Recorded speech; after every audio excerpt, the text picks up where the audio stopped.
Hey, Black African Power. What's good? What's happening?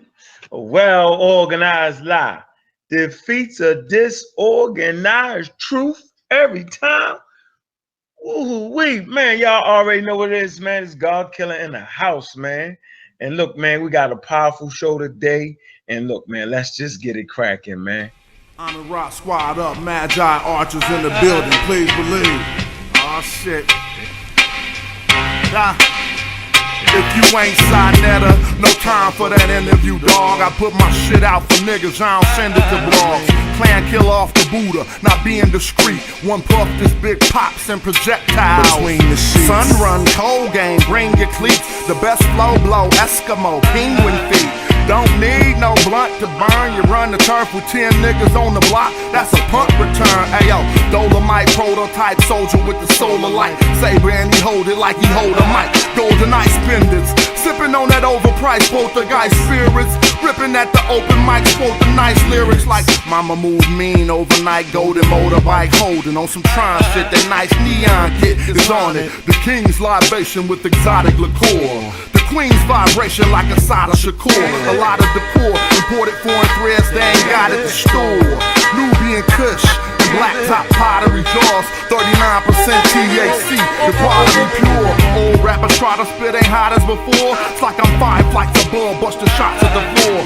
Cats switch up their style when they ain't got it no more. Cause they gotta keep their product in stores to feed their kids. See what that weed did? The yes man agreeing on everything we said. I smother the mic like it's the love of my life. Don't get sliced and beat with the butt of the knife. Brother polite, I say I'm animalistic, cause I still be in the hood with my hand on my pistol. The Hebrews think I'm cannibalistic, E5 divination, channel the mystic. Audio visionary, let's play poetical Pictionary. Picture me burning down your missionary. Yeah, then I send you religion. That red dot on your head, that's Hindu tradition. Invisible, independent, intrinsic shit. I'll bring it all to an end with indivisible games. Charles Xavier, getting your brain. Mental anguish, a manifesting physical pain. Wizard remains to dance in the chemical rain. Breathe slow, then I'm up out of this physical plane. Got military machinery that exercise weaponized greenery. Shine at a jeopardize the scenery, son. Bruh, the beam 10 times your distance. Inclines convention. Stop rising with no trend line resistance. The parabolic breakout. I'm F-16 with the aeronautics fake out. The God killer. The God killer. The God killer. It's the God killer.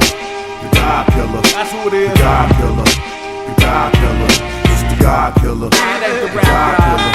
The God killer. The God killer. It's the God killer. The God killer. The God killer. The God killer. It's the God killer.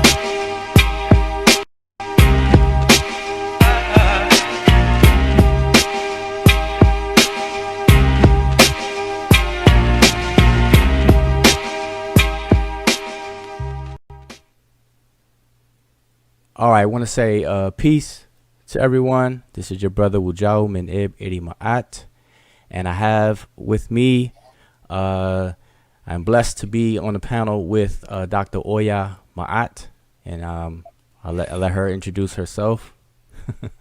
On the Raw Squad up. Peace to my brother Wujau. And peace to all the brothers and sisters under the sound of my voice. I'm a little hoarse today, family. Yesterday was Juneteenth. And we in the words of the young folks, we turned up yesterday at Emerson Village in Baltimore City. My son spoke there. I didn't speak, but I was, mingling with a lot of people and yelling and screaming. And so my voice is a little more raspier than usual, but I'm a bear with it. But happy to be on the panel and looking forward to this much needed discussion. All right. So other members of the squad is supposed to join in on us, but we're going to kick it off. We said we're going to start at 8 o'clock and, we're trying to be punctual as we can. So tonight's show the topic is Juneteenth. If you don't know what Juneteenth is, shame on you. That's all I have to say. So we're going to talk a little bit about that. And then also what took place yesterday, the Congressional hearing on HR 40. All right, so we want to kind of give some commentary and our thoughts on that, and hopefully you all have seen it and watched it. And if you didn't, shame on you for that as well. What I noticed, just real quick, is that when I was watching it yesterday, I looked at the number of viewers. Now, I know they had different outlets that were broadcasting it, but in terms of YouTube, there was one outlet, and I noticed the number of users were pretty lower, a lot lower than what I expected. So, you know, we could bring that up and talk about that. Same here. I was utterly appalled, you know, when I looked, and I know at the time you told me we were looking, it was called 1,200 viewers. And then at one point, I think the max was maybe 1,400 viewers. And so I was very disappointed myself, Brother Wujaru, at the viewership of the HR 40 hearing. But like you said, we'll get into that a little later. All right. Yeah, so we're going to jump it off, guys. Start it off with just talking about Juneteenth. Yesterday was Juneteenth. I mean, I know some folks may already know about Juneteenth and others may not. But Juneteenth is essentially the oldest known celebration commemorating the ending of slavery or chattel slavery in the United States of America. Yesterday, Wujaro, when I put up Happy Juneteenth on my Facebook page, you know, brothers and sisters, I actually stated that this was our Independence Day. And a brother, he corrected me. He said, no, sis, I wouldn't call it an Independence Day. I would call it emancipation, because he said there's a difference between emancipation and independence. And so I said, well, wait a minute, let me go to my Google. And I looked it up, and there is definitely a difference between, you know, emancipation and independence. And right now, Black people aren't independent. So it would be, you know, the better word would be emancipation, but it's definitely a holiday that commemorates the ending of slavery in the United States. Now, dating back to 1865, it was on Juneteenth that Union soldiers were led by a general. I think his name was General Granger. He landed in Galveston, Texas, with news that the war had ended. So remember, Abraham Lincoln signed the Emancipation Proclamation on January the 1st, 1863. But there were still folks who were still under slavery throughout the United States. So it wasn't until 2.5 years later, when you had this General Gordon Granger, ride into Galveston, Texas, with I believe it was 2,000 or 2,500 Union soldiers, to give news that slavery had ended. And at that time, it was 250,000 enslaved Africans living in Texas. So he rode there and he read what is called, let me pull it up. He read something that was called General Order Number 3. And I'm going to read this verbatim. General Order Number 3 states, he said this, hold on, General Order Number 3. It reads as such: the people of Texas are informed that in accordance with a proclamation from the executive of the United States, all slaves are free. This involves an absolute equality of personal rights and personal property between former masters and slaves, and the connection heretofore existing between them becomes that between employer and hired labor. The freedmen are advised to remain quietly at their present homes and work for wages. They are informed that they will not be allowed to collect at military posts, and that they will not be supported in idleness either there or elsewhere. And as I previously stated, at that time, you know, there were 250,000 slaves in Texas. And I'm looking at it now, he was with 2,000 federal troops when he made that announcement. And so after that was read, you know, people began, you know, to celebrate. And June 19th was then coined Juneteenth, and it grew, you know, with more participation from descendants, of course. And even today, some people make a pilgrimage back to Galveston, Texas, to celebrate, or Galveston, Texas, to celebrate. I didn't know, Wujaru, that there's actually a flag, a Juneteenth flag that was created. It was created by, let me look this up really fast, guys. Sorry, I didn't have all of my notes ready, but it was a flag. It's a red, black, and blue flag with like a star in the middle of it. I'm trying to look at who created the flag. Okay, I can't find it. Okay, yes. It was created by Boston Ben Heth in 1997, and it says it went under revision in 2000, also by Ben Heath or Heth. But there is a Juneteenth flag. Typically, people get together, they barbecue, they cook out. I know yesterday in Baltimore City, we cooked out. I was with an organization they call themselves 300 Gangsters. Essentially, some brothers, from the hood who want to give back and do right. And so they organized a Juneteenth event right there in Baltimore City, right in the hood, and fed a lot of people and showed the documentary 13th Amendment to the community. They also brought in different speakers to motivate the community and to also educate the community. So it was a very, very nice festivity yesterday. On Juneteenth, people get together. Some people hang out. Some people go to bars. Some people cook out. Some people just get together in homes.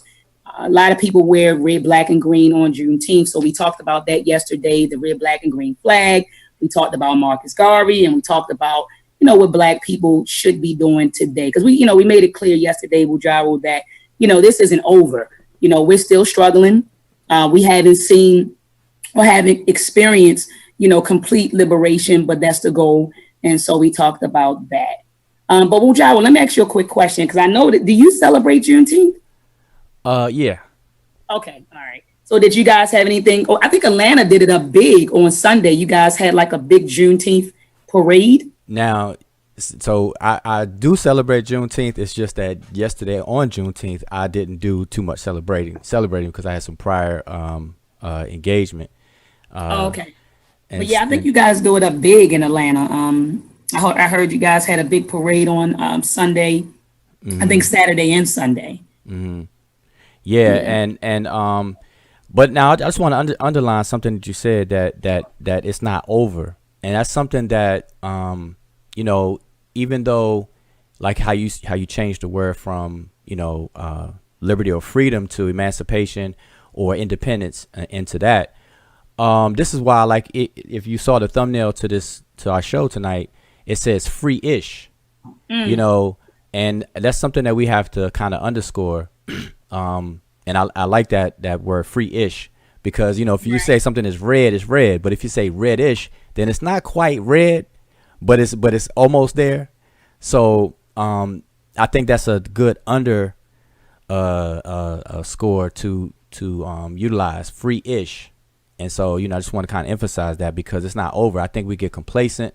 We think we have arrived, and and then we lose that fire, lose that fight, and I think a lot of us, collectively, we get caught up into that. So I think that that's important, what you just said. Absolutely.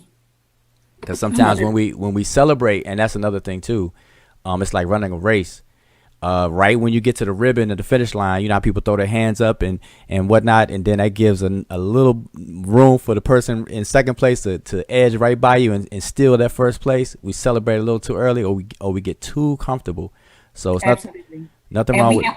Mm-hmm. I said that we are comfortable with y'all. We are comfortable. We're definitely comfortable, definitely complacent, and that can be, a detriment to our progress. Right. So I definitely agree with you. Yeah, because there's nothing wrong with celebrating, and we should celebrate.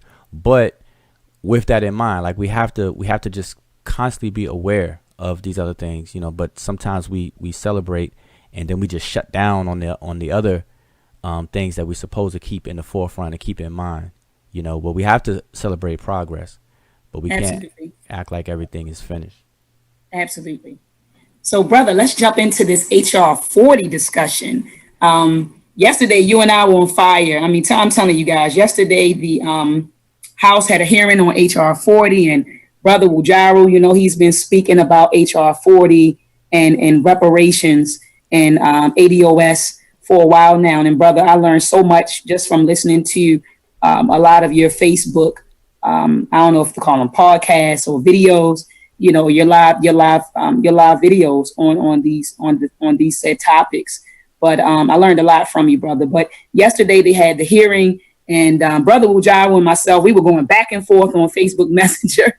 Just, we were upset about a lot of things that were said, and we were, excited about some things that were said. So I asked him, I said, brother, let's just have a public discussion about it. And he said, okay, cool, doc, I'll set it up. And so that's what we decided to do. But Brother Ujawu, can you talk to the people about HR 40? You know, what is it, who proposed it, and why did they have a hearing? Why did it take so long for them to have a hearing? Okay, so that's a good question. Just real quick though, before I speak on that, what I have on the screen is a picture of you in Ghana, I believe, with the I'm not sure. Can you see it? You should be able to see it with yes, children and the Meltrek poster and everything like that. If you could just briefly take a minute and just explain what's going on in that picture and what's that's all about. So I went to Ghana with a brother. His name is Bamani. He has an organization called Africa for the Africans, and he runs trips to Africa maybe 2 or 3 times out of the year. In fact, he's running another trip to South Africa in November, and I plan on going. But I joined him from May the 22nd through June the 4th to Ghana. So we went to Ghana for about 14 days. And here we were taking a picture at Trinity Home Academy, which is a school and an orphanage. And we had just finished presenting Meltrek to these beautiful babies in Ghana, these beautiful babies who are orphans. And I mean, they're living in very, very indigent conditions. But we had just finished showing them the Meltrek, I don't want to call it a cartoon, but the Meltrek animation. And they answered a lot of our questions. And so we handed out posters to them and then decided to take a picture. So I was in Ghana when we took that picture. And while we were there, we visited 2 other schools, the Akoma Academy and also the Marcus Garvey Preparatory School. And so I'll be flying back to Ghana next summer, Ujawu, to work with the children on STEM. So I'll be teaching them some engineering principles, some science principles, and some math principles, and also bringing like science kits with me when I go and just, you know, run a STEM program out of the different schools next summer. So I'm actually working with my boss at Morgan State University to coordinate this. Okay. So yeah, I wanted to show that because, you know, I know it's kind of strange when you talk about and promote your own activities. It's kind of a little awkward for people. It is. so, you know, I wanted to show it because this is the kind of thing that we should all applaud and look at in terms of motivation, because we have to affect change. We can't just sit around and talk about it a lot of times that we end up doing on social media, because social media has made us comfortable just being gossipers. You know, we just talk about things and we don't actually execute much, you know, as we should. Now, of course, there are people like yourself and others that are doing things, but where we should be compared to where we are is a big difference. And so I always like to showcase stuff like this to you know, remind ourselves that we know we have to do a lot more. There's a lot of work to be done in all different areas of anybody's specialty or skill set, but it's a lot of work that need to be done. And I see, you know, the silliness, the pettiness, the drama, the immaturity and stuff that goes on social media, and that is entertaining at times, but then if it occupies our time too much, then it becomes detrimental. So I just wanted to showcase this and have you explain that. So no, I appreciate that, Brother Ujawu, because you're right. It's like, you know, you don't want to put up a picture and say, look, this is what I'm doing, and I'm going, you know, it's like right. So you don't want to. It's always good for somebody else, and that's how we got to do for each other, because it's awkward, because even that could be taken the wrong way. Oh, you feeling yourself, or you doing this, or you bragging, exactly, and this and that. Exactly. So it's our duty to recognize the work in others, so that they won't have to, you know, push themselves and everything. You know, that's why people hire a PR team. You know, because you don't want to advertise yourself. So, yeah. But all right. So let's get into HR 40 now. I've done a few videos on HR 40, and there's a lot of other people that did videos on HR 40, so I won't go into detail about HR 40, but the gist of HR 40 is, well, first of all, HR 40 was not originally called HR 40, but it is a bill that was introduced by Representative John Conyers in 1989, and it was originally docketed as HR 3745. Okay, so it received a different name, HR 40, and that 40 became, symbolic of the 40 acres and a mule. So we know it today as HR 40. But if you want to look it up, look up HR 3745 in 1989, which was the 101st Congress, and it was introduced by Representative John Conyers. And ever since then, he reintroduced it every congressional session, okay, up until his retirement, which was fairly recently. I believe it was 2017. Don't quote me on that. But until his retirement, and then it was picked up by Representative Sheila Jackson Lee, who is currently the head sponsor for the bill, okay? But the bill itself is a bill to set up a commission to study reparation proposals for African Americans. All right. And that's just the short title. Actually, the title, let me read the full title here so everyone can. So HR 40, the full title is to address, to address the fundamental injustice, cruelty, brutality, and inhumanity of slavery in the United States and the 13 American colonies between 1619 and 1865, and to establish a commission to study and consider a national apology and proposal for reparations for the institution of slavery, its subsequent de jure and de facto racial and economic discrimination against African Americans, and the impact of these forces on living African Americans, to make recommendations to Congress on appropriate remedies and for other purposes. All right, so that is the full title, and it summarizes what the bill is all about. Now, so one thing I stressed when I made videos to kind of cover it, because I actually walked through the whole bill on a video, and it's on my personal channel on YouTube. So if you want to check it out, you can go there under my name. But what I wanted to stress was that I saw people assuming that the bill was itself reparations. Right. So in other words, if the bill was passed, people thought that the passage of this bill, that's reparations, and that's far from the case. So I wanted to make sure I clarified that this is a bill, and I don't even want to say just, but it is a bill to establish a commission to study the impact of slavery and all of its vestiges that came after, and to propose remedies, whatever they are, for it. Okay, and so people have to understand that.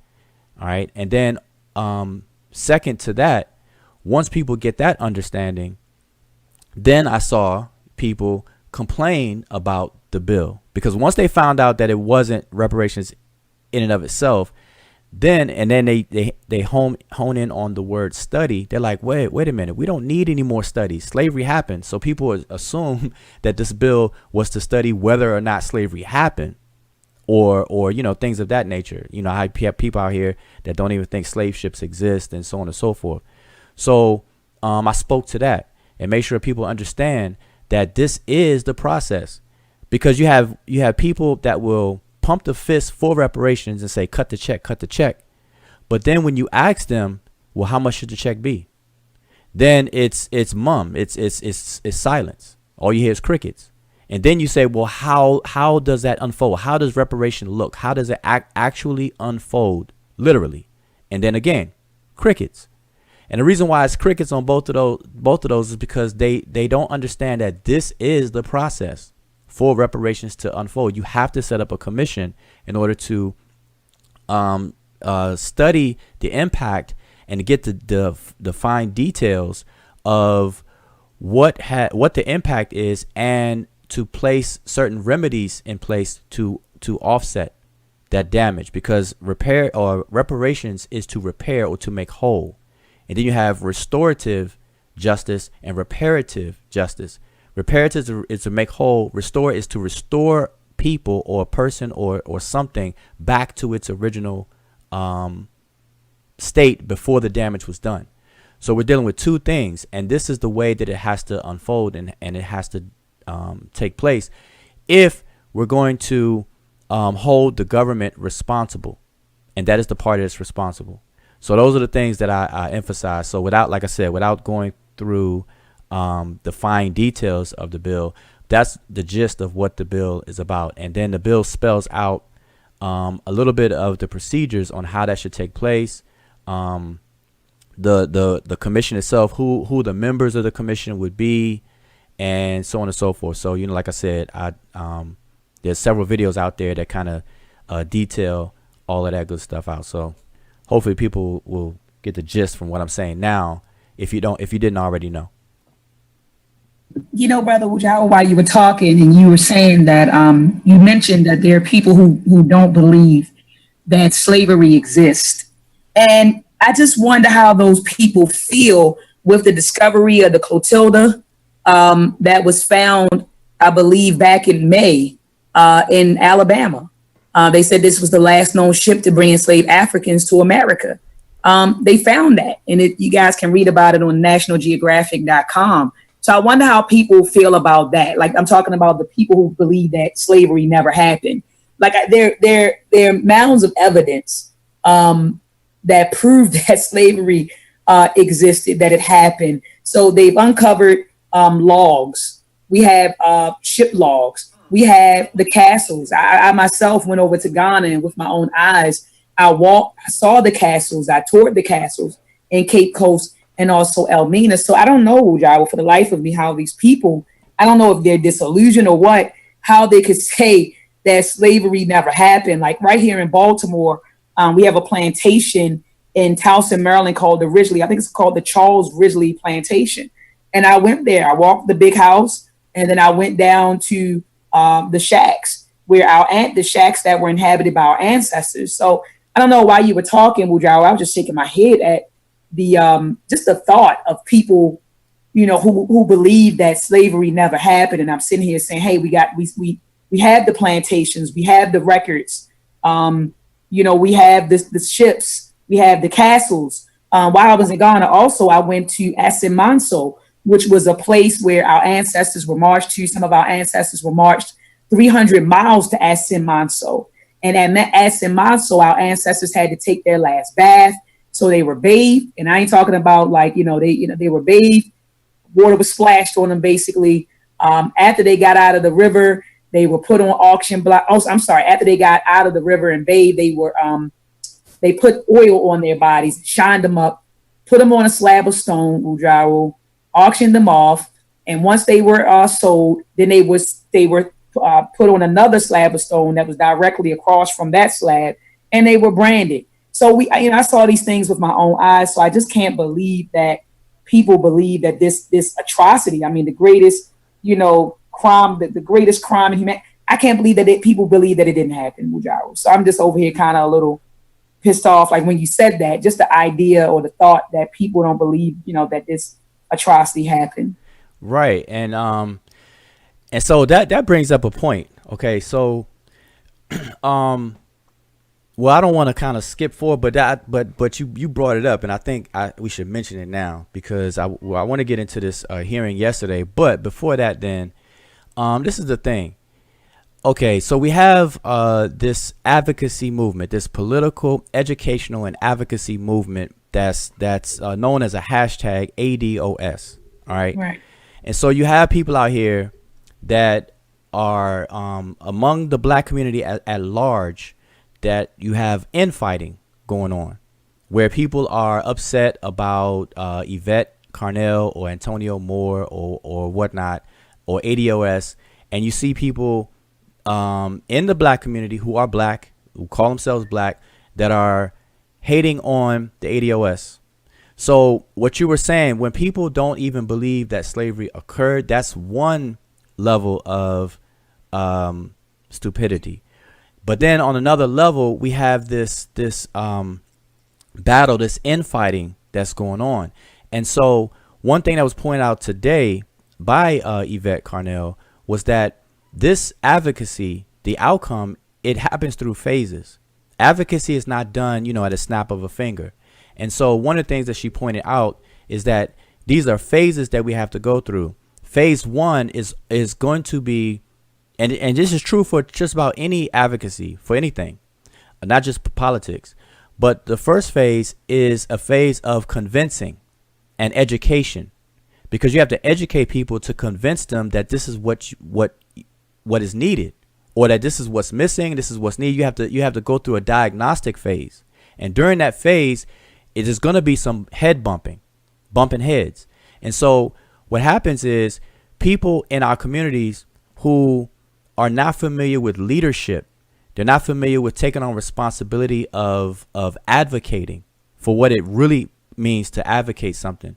You have people who are soft, people who are insecure, people who are immature, and people who are petty, that they will look at Yvette and Antonio and talk about them, and then create videos and things and talk about them, all gossip, petty stuff, and not realize that what Yvette and Antonio do when it comes to critiquing and criticizing and putting fire under any and everybody, regardless of their skin color, regardless of what they believe or their religion and whatnot, that is the fight of a real advocate. Because it's like this: if we, like, let's say you and I, Dr. Matt, I don't want to miss somebody else to join in. Let's see. Oh, brother, let me pause for a second and introduce the brother, Nahisi. So Nahisi, if you want to give a shout out, introduce yourself real quick. Oh, no, I'm just sitting back listening, bro. Okay. All right. Good. All right. So, so let's just say, okay, us three, Nahisi, myself, and Dr. Maya, let's say we are on a sports team. Let's say track. Okay. We're going to run the 100 meters or relay. All right. And it's us three. Now, and for the Olympics, the Olympics is going to take place on a certain date, whatever that date is. Now, so the Olympics is one shot to bring home gold.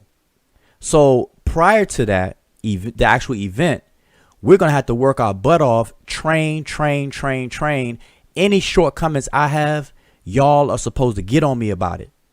Any shortcomings that you have, Nahisi, or you, Dr. Matt, I need to be up under you, putting a fire up under you, pushing you, making sure that you do not slip and skip a beat, because we got one shot. So I'm going to go hard on you, just like I expect you to go hard on me. And while we do that, we're going to bump heads. While we do that, we are going to get mad at each other. We are going to be frustrated and everything. But at the end of the day, when it's lights, camera, action on the day of our race, we're going to put our best forward. And so this is what's happening among our community of the general black community. And so what Yvette and Antonio are doing is that they are putting the fire under any and everybody, because this is not playtime. And you got a lot of people out here who don't know what they're doing. And if they know what they're doing, they're not doing a very good job. So we have to keep fire up under us and put fire up under us, under ourselves, because we get one shot at this. And how you know that? It was confirmed recently when what's the senator's name? McCullough or McMillan recently. McConnell. Say it again. McConnell, right. Just recently, the other day, within the last week. And he is not alone. Trust me, there's a lot of people in America that feels the same way, that thinking the same thing he said out loud, was that we got our reparations already because we had Obama and things like that. So and I bring that up is because when Obama, even when Obama became president, there were some of us among us that said something similar. They're like everybody celebrated the first black president. You know, everybody celebrated, but when that celebration was over, the next day when you wake up, everybody realized that, wait a minute. So if this is the first black president, then we better do what we got to do, because this is one shot. And on top of that, anything that we don't accomplish, the opposition is going to say, see, y'all had y'all chance and y'all blew it. So then the blame comes on us. And so that's what's going on. So this is what is the sentiments of that statement, that we already got our reparations because of Obama, because Obama was elected, and so on and so forth. So I say that to say is that just like HR 40, now that it's got this attention, thanks to this social media advocacy movement, ADOS, it's got the attention, it's got traction, it's coming out the mouth of every single presidential candidate, for 2020 and so on and so forth. We got one shot at this, and we got to make sure anybody who is going to speak on our behalf, they better be 1000% on point. And if we don't make sure that they're on point, then it's our fault, nobody else. So that's the spirit behind what Yvette and Antonio and anybody like them are doing. It's not about making friends. And that's the thing that this social media community has created. Like, we get this softness again, this friend thing. Like, oh, okay, because your skin is brown, I'm not supposed to say, I'm not supposed to address the elephant in the room. I'm not supposed to say this and say that. No, it doesn't work that way. Once you advocate principles and agendas, it goes outside of people or personal things. I think we lost Dr. Maat. Hope she come back in. Hold up. Make sure she's straight. Make sure it wasn't something on my end. You can still hear me, right, Nacy? Yeah, I see. Okay. All right. Just making sure. All right, let's do that. So yeah, so I'm just saying all of this to kind of let everyone know that, and I think she's back. All right. We lost you for a second, Dr. Matt. Yeah, sorry about that. No problem. So But yeah, I'm sorry. No, go ahead, Woodrow. No, so yeah, I'm just gonna wrap it up what I'm saying. So I'm saying that to say that because it kind of goes off of what you were saying, is that people gotta understand we are in phase 1 of this thing.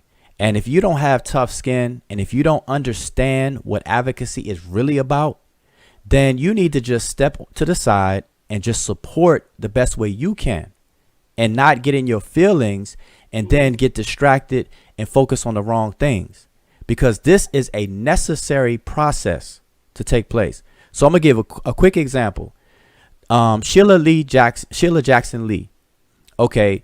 ADOS movement, specifically Yvette and Antonio, have criticized her among any and everybody, but I'm using her as an example, has criticized her.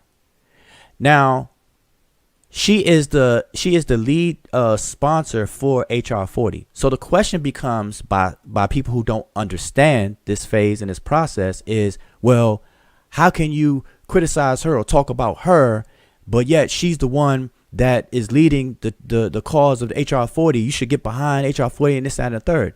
And they don't understand. The criticism is not her personally.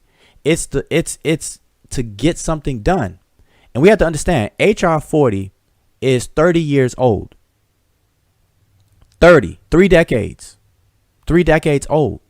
Right. And you have organizations that are 20, 30 years old as well, that were pushing and advocating or supporting HR 40 and whatnot, and look at how far it's come to this point.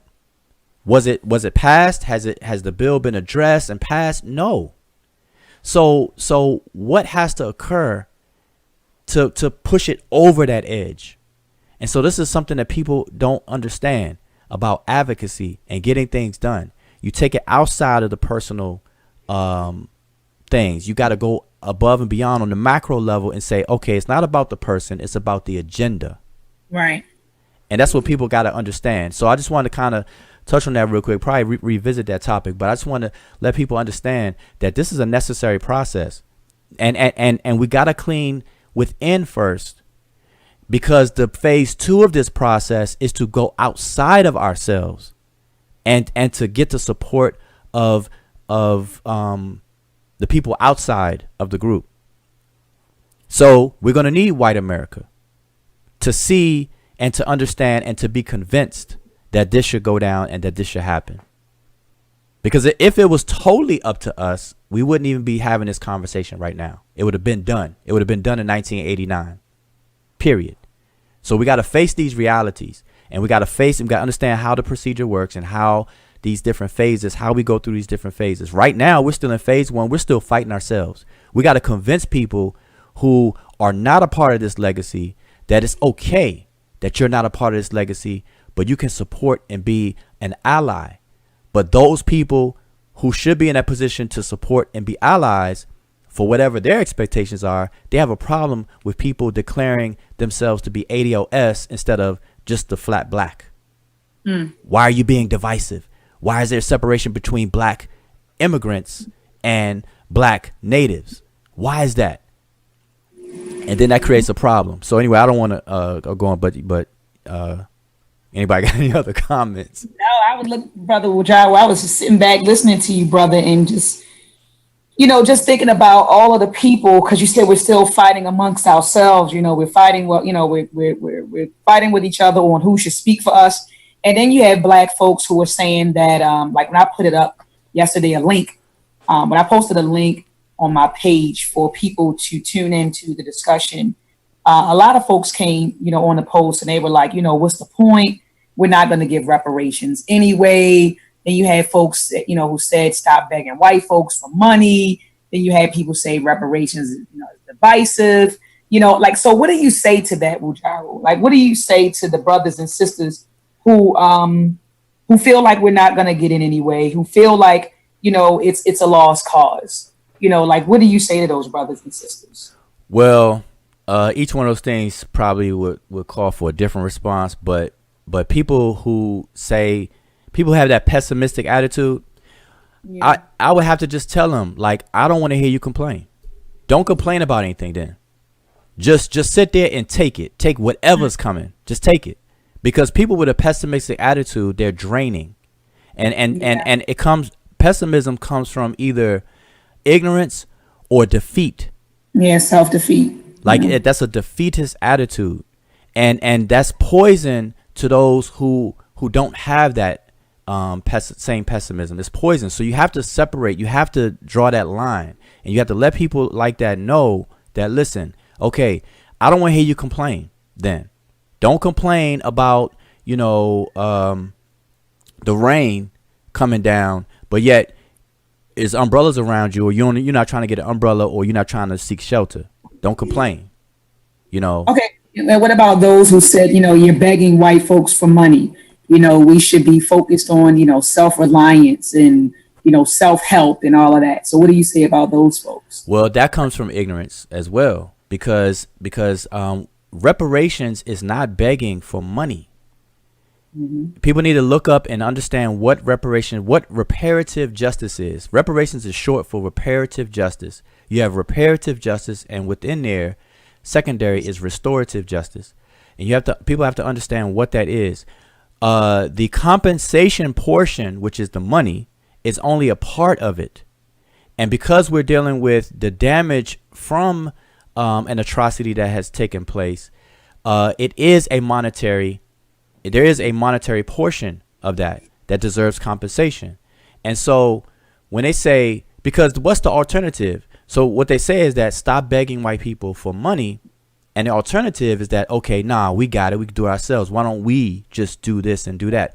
That is straight ignorance. They don't understand the system, the economic system within this country. Because what's happening is that we built this country. And we were denied access to what we built. And we were denied access to the wealth building aspect of what we built. And other people took advantage of it. And so since we're living here and we're going to stay here, and that's another thing, people got to stop pretending that we're going to do self-reliance and self-determination and all this and that and complain, but yet still stay living here in America. And then don't even want to admit that they are a United States citizen. Like that mentality has to be eliminated, because unless you're going to roll out, unless you're going to leave, if you're going to stay, you got to get rid of that mentality. We are United States citizens, and it's the citizenship that we are denied. We built this country, but yet we're denied access to what we built. And so lastly, real quick, is that people got to start seeing part of this as a debt that's owed. Right, not a handout. A debt. It's not a handout. We're not begging for a handout. It is a debt. It is what somebody owes. And like a simple example that is always used is that if you're walking down the street, Dr. Myatt, and somebody steals your purse, and runs, and then one of your sons and you run after them and catch the person, you're going to stick your hand out. But you're not asking for a handout, even though your hand is out literally. But what you're asking is for what is already yours, what is owed to you. And that's a difference. And that's how people got to frame this. This is not a handout like, oh, do me a favor. This is a handout. We got our hand out because something was taken from us. We were robbed. And the thing is, we are descendants. We bear the legacy from that, what took place, because we could dealing with from 1619 roughly to about 1968, from slavery itself and all of its vestiges, Jim Crow, redlining, sharecropping, everything that leads up to approximately 1968. And even still right now, we're still feeling all of those effects. They just manifest in different forms, to where 1968 is a cutoff, is a roundabout cutoff point for that demarcation. But we're still seeing all the effects of all that. And what I don't like about when folks say things like, don't ask them for money, it's a handout. White folks have been taking handouts. And I'm not saying that what we're dealing with Ujawa was a handout. Like you said, it's a debt that's old. And brother, I agree with you 100%. But when you think about handouts, I can't help but to think about white people. White folks have been the biggest recipients of handouts since 1675. Last year, Sister Alima and myself, we started a book club. I think not last year, it was actually the year before last. We started a book club called the Resurgence of the African Mind Book Club. And our first book was Blueprint for Black Power by Dr. Amos Wilson. And in that book, and I'm looking at it right now, family, on page 34, Dr. Amos Wilson provides us with a table entitled America's Long History of 100% Racial Quotas in Favor of Whites. For 300 years, the American colonies, the states, and the federal government allotted untold billions of dollars of public wealth exclusively to members of the white race, right? And so he goes from 1675 all the way to 1941. And Brother Wujawa, I won't read all of it, but he talked about like the Massachusetts Bay Colony, plantation rights, square mile tracts that was given to, they call them worthy individuals. He talks about the land grants that were given to settlers, the Oklahoma Land Rush, the Homestead Act, the Federal Preemption Act, the Air Commerce Act, the Mine Leasing Act, and also the Federal Communication Commissions Act. So, when I think about these different, when people say, oh, you want handout, I'm looking at folks saying, do you know that white folks have been the biggest recipients of handouts, for over 300 years? So I think, Brother Wujaru, like you said earlier, it just boils down to the fact that we don't know history. Mm-hmm. We do not know history. We don't know our history, and we don't have an understanding of U.S. history. That's right. And just on the principle of handout, see, that is really an excuse to not advocate and to not fight. And that ties into the pessimism, that ties into the defeatist attitude, it ties into the laziness, and it ties into complacency. That's what all of that is connected. All of that stuff is connected when people say stuff like that, because when you look at it logically, when you just lay out the logic of that statement, anybody who does not work for a fully owned black company, if you work and you are waiting at the end of the week to get a check, guess what? Logically, that's the same thing. You got your hand out. And so if you tell people to not stop begging for white people for handouts, then stop working and waiting for a handout for that Friday's check, or that every 2 weeks or once a month check to be done. So, I mean, it's real silly until people really address it and really address what's going on, then people are not going to understand it. That's why I said from the start, it comes out of ignorance when people make those kind of statements. Stop begging white people for this and that. And like you said, people don't know history, and people don't understand politics or civics, because let's take affirmative action, for example. The biggest beneficiary of affirmative action was who? White women. Exactly. A lot of people don't understand and don't know that white women are the biggest beneficiaries of affirmative action. Yeah, and even white women are the biggest recipients of welfare. But you want to depict black women as welfare queens. Remember, in the 80s, they called us welfare queens, and they put up a picture of a black woman. But white women are actually the biggest, recipients of even welfare. Right. And so people don't understand. They don't understand. They don't take time. And it may be the educational system or how this stuff is being taught. But we have to do better. Period. We have to do better. For all these things. So, there's a lot of that going on. And this is part of phase 1. See, that's why ADOS is not only a political advocacy movement, it is an educational. So it's educational. It's the civics. We have to educate people on politics, on civics, on citizenship, on rights and things, and that's where everybody's kind of bumping heads. Because we got grown adults who think they know, and because everybody has access and everybody's opinion can be made known and voiced through social media now, that it becomes a little bit more difficult to educate and let this, kind of sink in.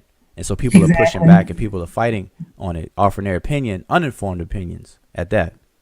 So we gotta do better. So, that's what this is about. So ADOS is not just, this fly by night type of thing, and I guess when we get into some of the clips. Oh, but yeah, I guess I'll wait. Yeah. I'm about to jump. Don't do that to me. Finish your thought, please. Finish your thought. No, I was just saying, because it was something else you mentioned. Like you said, what do I say to you? Mentioned 3 things. We talked about 2 just now. What was the third one? The third one was people who believe that reparations are divisive. Right. Okay. So now to that, it's all of it's based on ignorance. So again, that is just people who don't understand what reparations is, right? And that it is a claim. It is a justice claim. And when you deal with a claim, you're dealing with parties to a claim. And although reparations is being dealt with through the legislative branch of government, which is Congress, and not the judicial branch of government, it is framed similar to as if it was going to go through judicial branch. By that I mean it's almost like a lawsuit, but it's not a lawsuit. And so if you were to file a lawsuit, an example I always use, let's say you and I are brothers and sisters, and we live in the same household in the whole 9. We are full blood brothers and sisters. If you go to Home Depot and a shelf falls on you by fault of the store, and you get injured and everything, you can sue them for damages. And then if I go to Walmart and the same thing happens to me, I can sue Walmart for damages.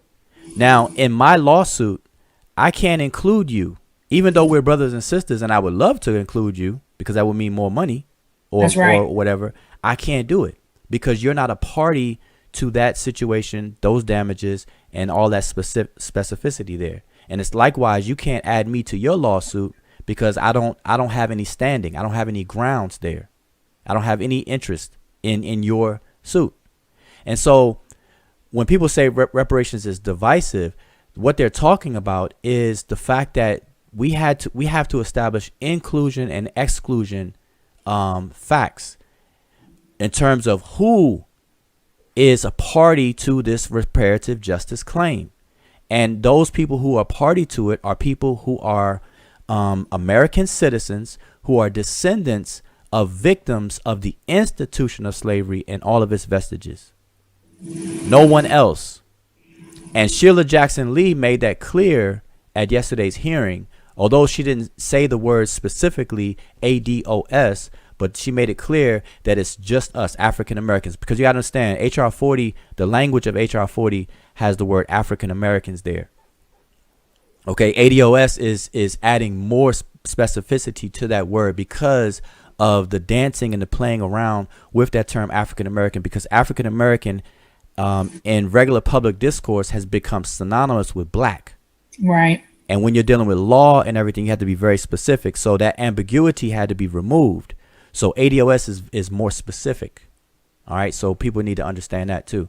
But that's really what they're talking about when they're saying divisive. It's not divisive. It's just people have to come to an understanding. It does, and it's a wake up call, because for too long we have been operating in this sea of blackness, not understanding that we have dynamics within the blackness that we all share. And until we embrace that and we operate just in the broad blackness, we're going to remain in the basement where we are in terms of the hierarchy. And so lastly, I want to say this. If people still have a problem of understanding, look at black people, the general flat blackness, everybody who considers and calls themselves black in this country, right? Look at that as a building. ADOS are tenants within the building.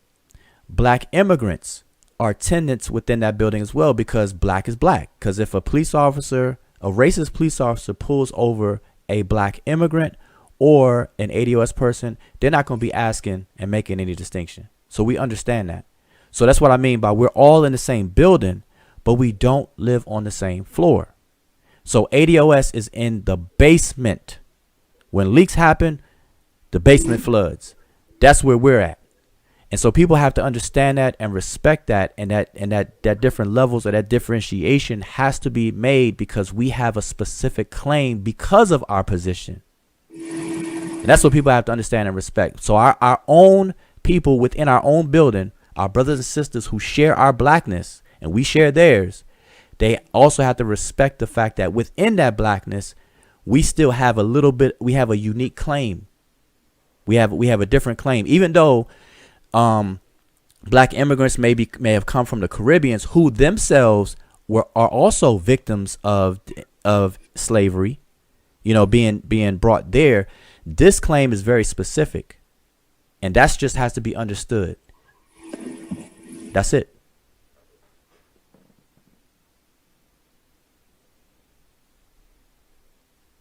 Ujao. Yeah.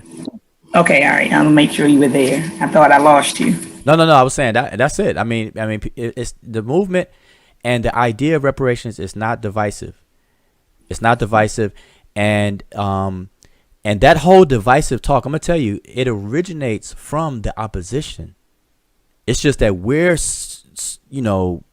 naive enough to accept it and run with it and popularize it. But that whole idea about reparations as the move to reparative justice being divisive, that comes from white America in opposition to it, because they say that bringing up reparations period is going to draw a wedge in the country among race relations. That's where that whole divisive talk comes from, because they want to ignore. They're like, well, I didn't own any slaves.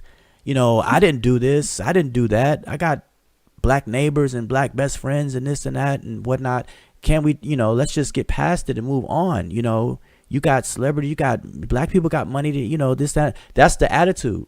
And I'm like, well, if you keep bringing this up and stuff like that, and slavery, the whole idea of slavery and this, it's divisive. It's divisive. That's where that comes from. We took it, and now we say it's divisive even among us.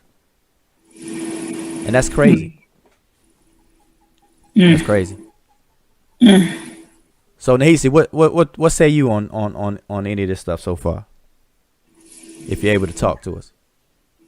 I mean, I agree with the ADOS movement. I agree with that. It's just that our people don't even know what an African American is. They confused. And I'm just being serious. I put a post up probably about an hour and a half ago. Go read the comments. They are confused. I told them that Obama is not a African American. He's not. I put a video up of Obama saying that he's Kenyan American, and they say he's incorrect. I don't know what to say no more. Hey, Brother Nahisi, how do you feel about Professor James Small's description of the African American identity? I put it on my YouTube page, and I'm gonna have to go to your page and watch it. Yeah, I think it was a wonderful description of what the African American identity is. Well, Jairo, let me ask you this. I mean, it's an 8-minute video. Do you think we have time to play it, or do you want to just kind of jump into the testimonies from yesterday?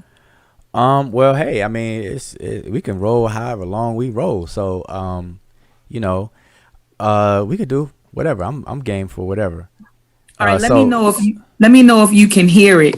Matter of fact, let me send it to you, and maybe you can play it. All right. Yeah, and then that'll be. Because I don't know if we want to get some views of people who are watching and listening in. Because, you know, I always like the interaction, but I know that can definitely extend the video our session. But I'll be interested to see what other people think about, you know, all this.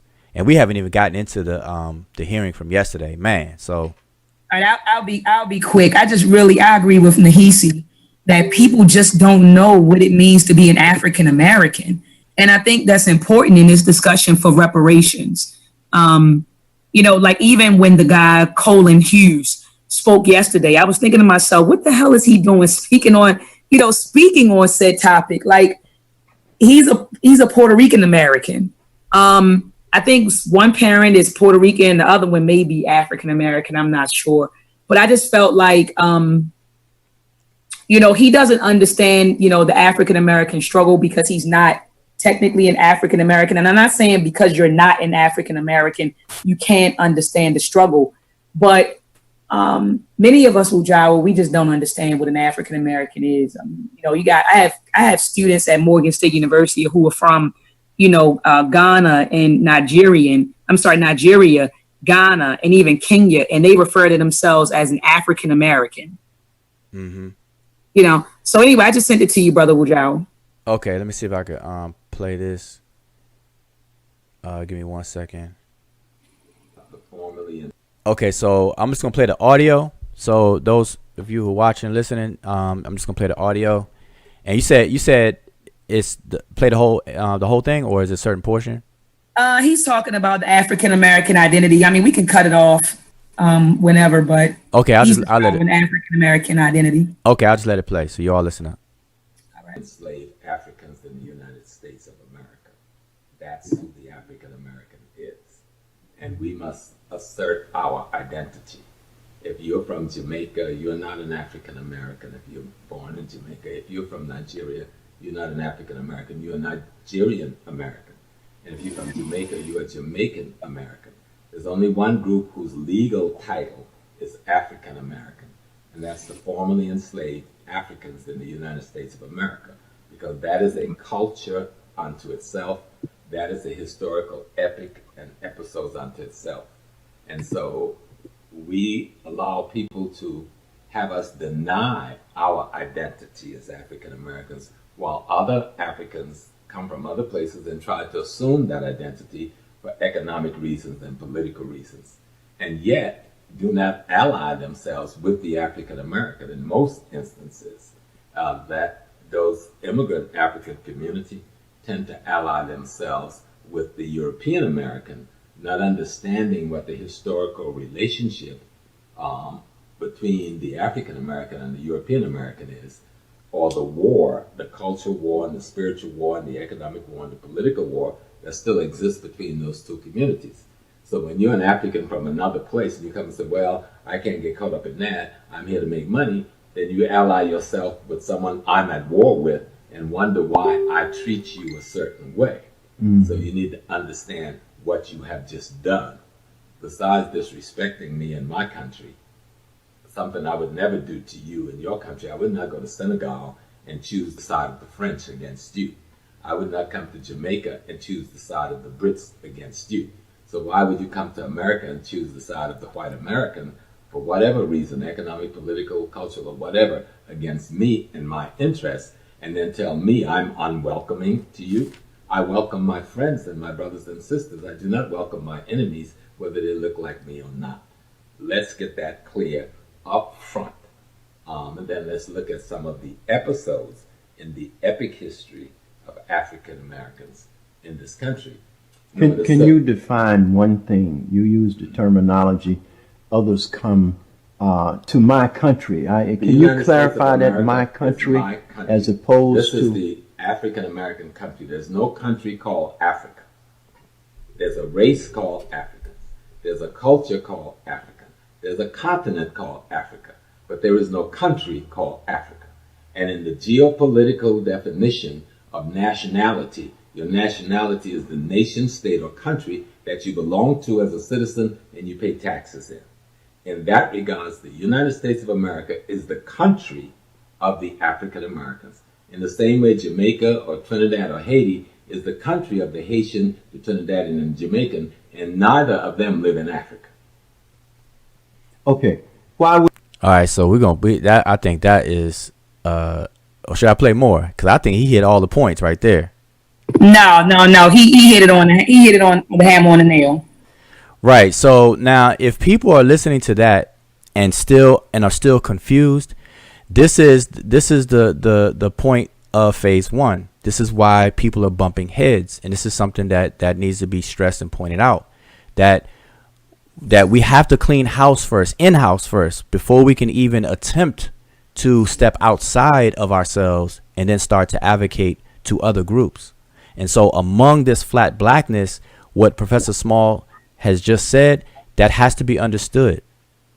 And that's the reality that we have to face. It's not even good or bad. And the only people that will be offended by that are people who have become soft and insecure. And you know, they're swimming in their ignorance of what he said. But that's just a reality.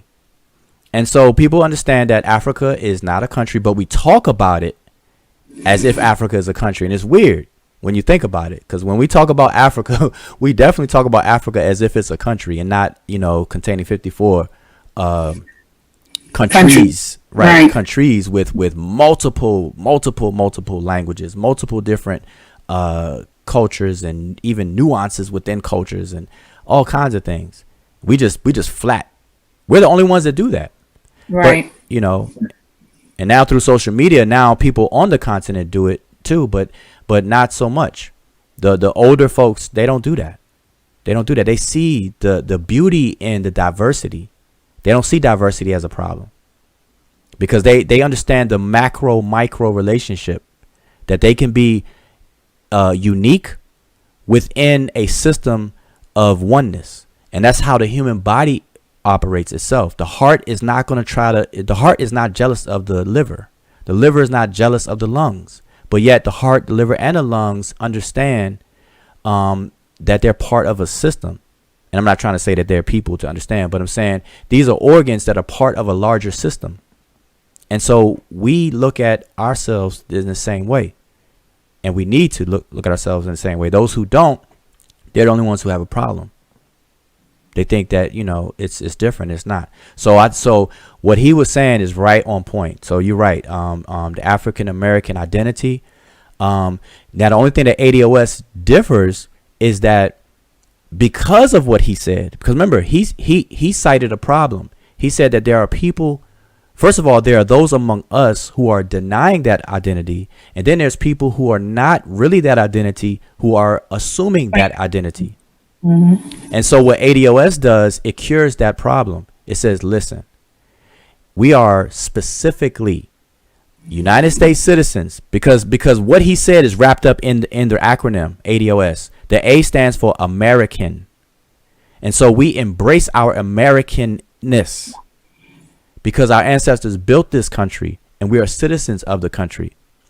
Now that sounds weird. There's a lot of people in the black community who can't even fix their mouth to say my country, like that, those two words, my country. Mm. There's people who can't even say that. And they got to check themselves of why. But American is the first word in the acronym, American. And then descendants, talk about lineal descendants. That's lineage. Okay, lineage. And then of the S, and the O is for of, and the S is for the institution of slavery. And so we are American citizens who are lineal descendants of victims of the institution of slavery and all of its vestiges. And we are unique in that way, in that sense. And our uniqueness brings about a justice claim. And so what he's saying, people who are also recent descendants of from the continent of Africa, they are our brothers and sisters, and we are all one on that level. That's a higher level. That's an inclusive level. But when you come down to the more detailed level of this justice claim, we have to make those distinctions. Absolutely. But anyway, Brother Ujao, I just wanted to express that I just don't appreciate that when we make the distinction that, we're being accused of being divisive. I've even seen in my own classroom, continental Africans make distinctions. And I'm talking about, continental Africans who are from the same country. I have a lot of students from Nigeria, and they'll say, well, I'm Yoruba. Some people say I'm Yoruba. Some people say I'm Igbo. I'm Yoruba. And and it's okay.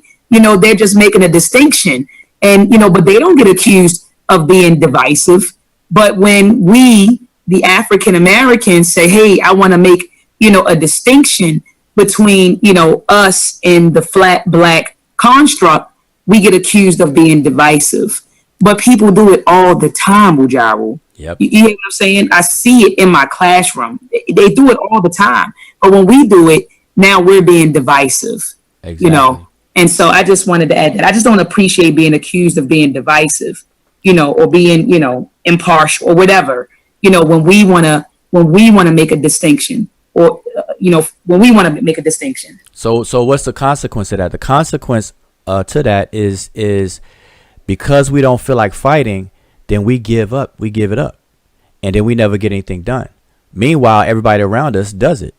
So it's like a reverse psychology thing. It's like very hypocritical. Like it's like a group of people do it, but then when you do it, they get mad. And because they get mad, you stop doing it, but yet they do what they do all the time. And then you can't get what you need done. And so that's what happens. And you hear this word tribalism being tossed around as if that's bad. When on the continent of Africa, that's what it is. But like I said, people who understand, they understand micro, macro relationships. The human body is the most empirical demonstration of that, where you have elements of the human body that work together for the whole. And so that's how human organisms work. We just simply call them communities of people. And so that's how we're supposed to operate and supposed to work. But, we got it twisted. So that's what's going on.